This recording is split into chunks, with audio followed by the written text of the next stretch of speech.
Good morning and welcome to the Monday podcast from allthingsgerman.net and pensionssprachschule.de. Good morning. With us this morning is Raija Seppälä, the Regional Director for Germany, Austria and Switzerland of the Finnish Tourist Board. Good morning. Good morning. So Raija, tell me a little bit about your job. How long have you been working there at the Finnish Tourism Board? Oh, it's been a very long time. I started actually in 1983 already. Okay, so it is close to 25 years. 25 years, all so right. it's a long time, but it's been very different jobs, different tasks that I have been. Oh, yeah, have they moved you around quite a bit too? I Oh, mean, yes. working for the tourism board, I could imagine. Yeah, that has been the most interesting thing in my job, I think. So where have they placed you in your career? Well, I started, of course, in Helsinki, where our headquarters is. And then I wanted to come to Germany because I was as a student here in Saarbrücken. Oh, yeah. And I liked it a lot. So I put some pressure already then. In Helsinki, so I was able to move to Hamburg. Then we closed the office in Hamburg and I moved to Frankfurt. Okay. Then I stayed quite a long time in Frankfurt or in Germany and got married here. Oh, that's where you met your husband. Oh, yes, yeah. Then I took my husband along and my little baby then and moved to New York for 3 years. After that I was relocated to Stockholm. And then I was asked again to come back to Germany. All right. And what made you, get a job at the tourism board? Was it because your love of traveling or, do you remember why you started? Absolutely, I can remember. It was my master's thesis, which was not about to get ready. I studied at the university in Tampere, and I had a thesis which was about tourism and advertising. Oh, yeah. So I started at the advertising agency, but it was too much work. I couldn't work on my master's thesis. So I saw this job at the tourist board. I was not much older than 24 at that time. So I thought maybe this helps me to get my master's thesis finished. Okay. Also, that's what made you come here. Okay, and tell me, how do you promote tourism to Finland? What do you have to do? I mean, do you attend fairs? Do you deal with airlines? Or how does that work? During my work career at the Finnish Tourist Board, of course, this has changed a lot. Now we have many more channels to use for promoting Finland. It depends, of course, on the market you are on. It's different to sell Finland in Sweden than it is in Russia or in Germany. Germany is a huge market where we would like to approach consumers, of course, to encourage and to them to buy a trip to Finland, but it's very expensive. So we are using a lot of multiplicators, such as travel agencies, tour operators. Of course, we are supporting them a lot. We are trying to push with them their Finland products.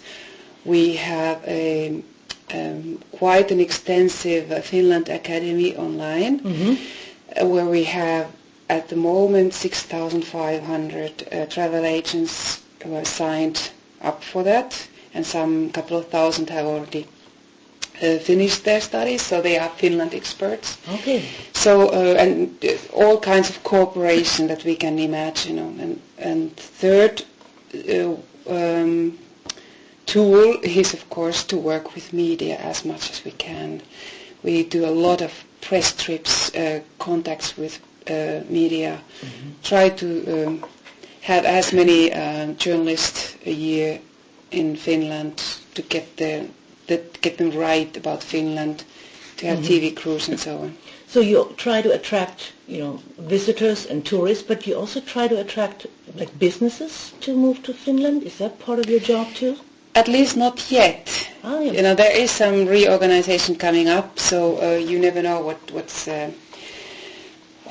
how it ends up, but at the moment we are just trying to get Germans or Swiss or Austrians to come to Finland. Okay. And earlier you mentioned the media and the changes that have taken place. I guess 20 years ago your work was very different. Nowadays you use the internet, and so, I mean, was it much more paperwork in the old days? Absolutely, all those. I'm old enough to remember how the telex was earlier. I remember that too. So, yeah. so that's quite a lot easier now with email, but it was also a lot of personal contacts. Germans were calling us. We had this information service in our office, and Germans sent thousands of letters to us. They made very exact plans about their trip to Finland, and we were helping them to finish this plan. Totally different. Now we have a call center in eastern Finland, close to the Russian border. They answer these questions, and they are not so many anymore. There are some 500-600 Germans who are calling us every month. Internet has changed that picture totally. Yeah, people get their information more directly from the internet. Absolutely, though it takes a bit time before people are really accepting that, at least, as a booking engine or booking tool. But still, it has helped us a lot with this. We are now concentrating more on marketing than just informing people. Right. And also earlier you mentioned that going to Finland is a bit expensive. In what ways? I mean, flying there, or the hotel, or the cost of living is expensive? High? Well, cost of living is I would say about 10% higher than in Germany, so it's not that awfully expensive. And we have euros, which is very easy for people. They can compare prices. True, yeah. In the summertime, which is a high season in many countries, of course it is also high season in Finland, but then you can get, for example, hotels very inexpensively, because business travelers are not there. Right. So you can get very good deals in the summertime. What makes it a little bit more expensive is traveling there. Okay. Especially in the summertime, we have the capacity to get to Finland over the Baltic Sea is in the summertime. Sometimes, not enough, and that, of course, that drives the prices quite high on that route. But again, we have also many connections with low-cost airlines, and there are many more to come. So that again has made the trip to Finland a little bit cheap. Right.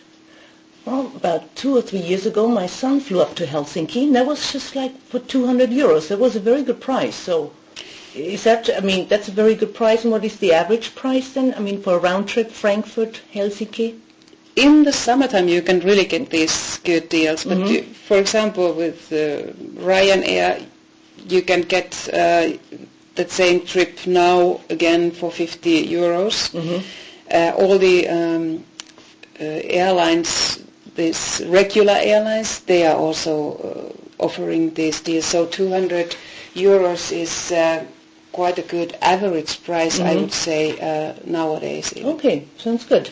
The price with Ryanair is including taxes and airport charges, or is it, because with Ryanair, as often they have the offers and you have to read the small print. Yes. And it says this isn't including airport taxes, and so you buy a flight very cheaply, and then when you get there, you have to pay more at the airport. We just had some journalists as our guests in Finland. Ryanair uses the Tampere airport, which is about 200 kilometers from Helsinki. It's a very nice city.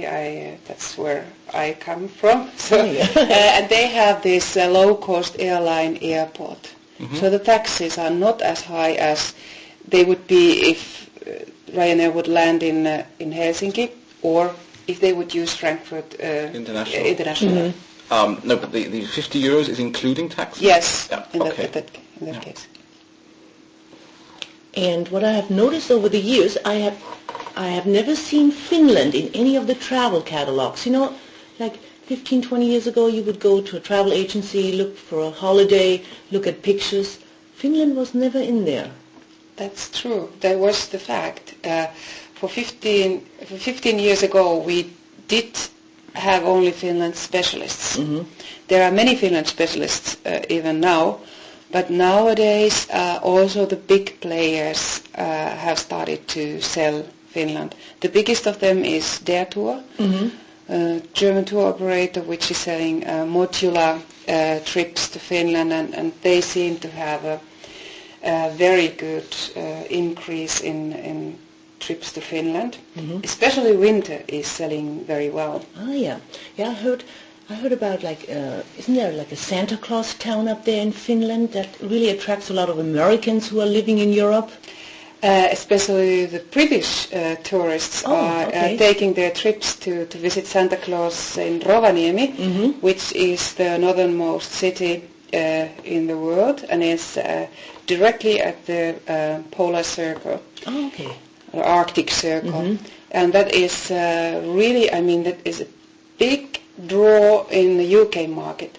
But it's nothing that can get Germans to come to Finland. They like the Nikolaus, and that's not the same thing as the Santa Claus in Finland. Yeah, that's a bit different. No?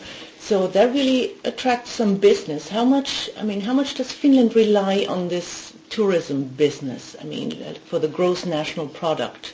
At the moment it is 2.4%, which is at the same level as many other countries, like our neighbors in Sweden and so on.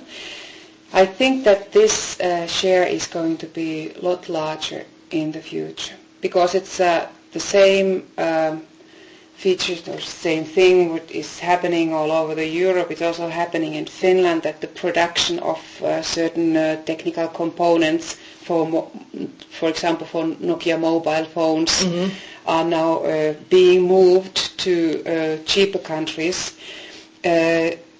Tourism is a product which cannot be moved anyplace else, and that is the first time that the Finnish government is also starting to understand the importance of this industry. Right. And I think that it is going to grow, not fast, but still its importance is going to become bigger in the future.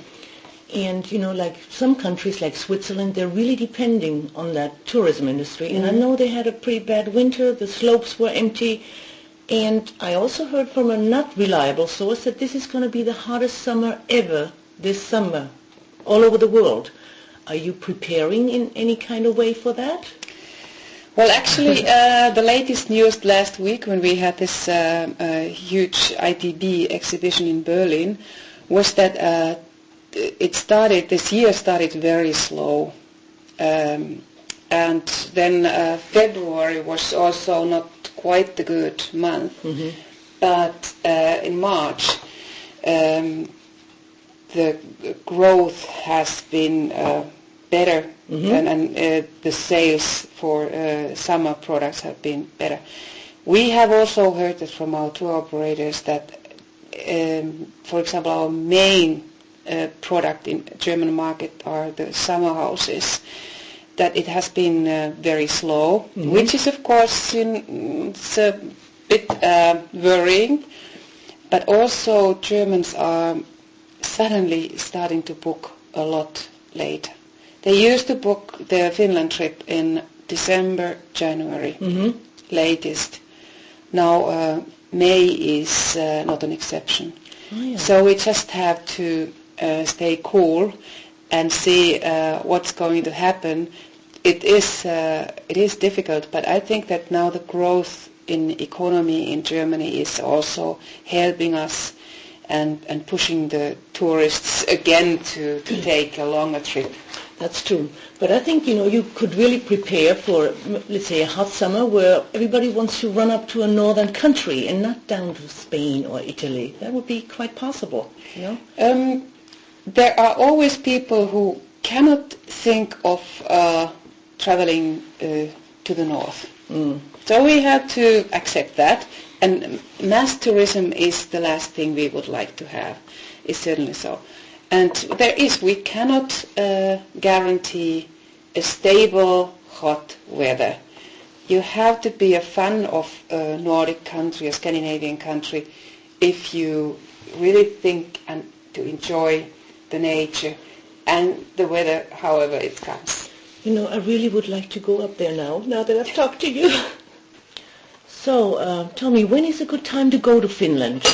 If you split it up into seasons, like, spring, summer, what can you do during the season? Anytime is, of course, as a Finland promoter, is a good time to travel to Finland. But I would say, to know Finland, you have to have visited it twice, at least. We have two very distinctive seasons, summer and winter. Summer, I think everybody deserves vacation in Finland in the summertime, at the summer house, with your own sauna, with your own boat, with your own lake almost, because there are many lakes and not so many people. Mm-hmm. And then you can just relax, do nothing, or then you can get active. You can go fishing, you can go biking, hiking, whatever you like, canoeing, and so on. Mm-hmm. In the winter time, it's totally different. There are a lot of winter activities, which really makes you forget the world. If you take a tour with the husky safari, you can take it from 3 hours to 3 days or even longer, and just enjoy this vast nature of Lapland, for example. That really makes you forget your regular life. Mm-hmm. And of course you can make the same kind of safari with reindeers, or you can take your skis and go to the fjälls. So that's also very nice season, also to see the polar lights, which is a fantastic phenomena up there in the north. And then of course whole year destination is Helsinki, which is a very lively, nice small city with lots to do. When you say small city, it's the capital. How many people live there? Well, about as many as in Frankfurt in Germany. It's about 500,000. But the whole area just exceeded, I think it was yesterday, 1 million. 1 million? 1 million inhabitants. Yeah. Inhabitants, yeah. Inhabitants, yeah. I did say it was a capital city. What is your capital city? Is it Turku? It's Helsinki. It's Helsinki. Okay, so then Turku was something else. Okay. Turku is the first capital, the oldest capital. Okay, all right. And since Finland has also taken in the euro, has it caused any changes? I mean, for people from neighboring countries who might visit or not visit, for example, like Sweden and Norway, who don't have the euro, has it cut back on business or on tourism? Probably not, although the amount of Swedes had decreased slightly, but we have a huge increase in Russian tourists, about 35% last year. Mm-hmm. And Finland is the number one destination for Russians overall abroad. So it hasn't changed, but it has changed a lot in Middle Europe, was regarding the image of Finland. So we are now really a Western country, maybe not so far away in people's minds. That's true. I guess with the same currency it draws you closer to the rest of Europe, even though the Baltic Sea is in between, and one would have to fly there. But I guess you could also drive there, right? I mean, do some people actually drive to Finland? It seems awfully long. Oh yes, over Sweden. There is, that's a route that I used as I lived in Hamburg myself, so it's not that far, and you can make stops in, of course, if you like, in Sweden. But then there is a ferry ride overnight from Stockholm to Helsinki or other Finnish cities, then there is a possibility to drive over the Baltic states. But it's a bit slow. The road conditions and stuff? It is probably very good. Not, of course, autobahn, but Poland is probably the roads are narrow and there's a lot of traffic on those roads. But there are EU projects which are supporting the building of the infrastructure, and that will help Finland also. Right, the transit, like a transit way. Yes. Okay. Well, Raija, it has been very interesting talking to you. I learned a lot about your country, and I hope to see it someday. So. And is there a web address where people who are listening and say, I want to see more of this, where can they visit? Yes, everybody can find a lot of information about Finland and the www.visitfinland.com. Okay, thank you. Well, we've got something new this week. You're our first visitor, and to celebrate, we've got, by way of a thank you, the special guest Monday podcast coffee cup. Thank you. So take that back to the tourist board, and maybe they'll all come and listen to the podcast. Yes, that would be good. Yeah. Yeah, thank you for inviting me. Okay. Bye. Thank you. Have a good week.